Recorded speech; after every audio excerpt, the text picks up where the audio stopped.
शिवसेनेचे आमदार संजय गायकवाड आणि राष्ट्रवादी शरद पवार पक्षाचे आमदार रोहित पवार यांच्यात मोठा शाब्दिक वाद उफाळून आलाय। शिवाजी कोण होता या पुस्तकाच्या शीर्षकावर संजय गायकवाड यांनी आक्षेप घेतला। नंतर पुस्तकाच्या प्रकाशकाला आक्षेपार्ह शब्दात शिवीगाळही केली। यामुळे मोठा वाद निर्माण झालेला। यावरून रोहित पवारांनी संजय गायकवाड यांनाच लक्ष केलंय। यानंतर गायकवाडांनीही रोहित पवारांना सुनावलं। त्यामुळे वाद आणखी किती टोकाला जाणार पाहणं महत्त्वाचं आहे।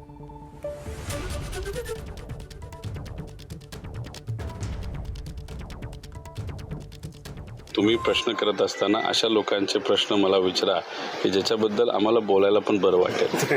आता आपण जिजाऊंच्या भूमीमध्ये आहोत।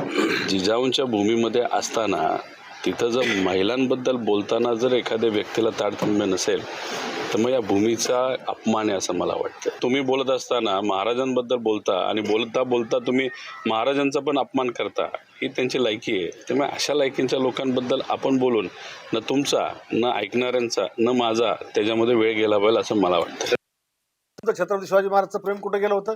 2 वेळ शिवरायांच्या स्मारकापासून गेले तुम्ही आणि साधा तिथं जाऊन तुम्ही नमन करू शकत नाही आणि इकडे सांगता की जिजाऊंचा जिल्हा होता।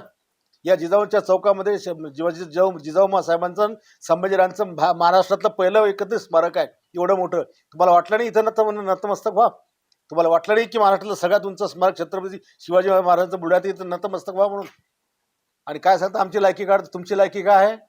बाप दादाच्या काका पुत्राच्या भरोशावर तुम्ही राजकारणात मोठे झाले। अरे आम्ही स्वतःच्या भरोशावर मोठे झालेलो आहेत स्वकर्तृत्वावर।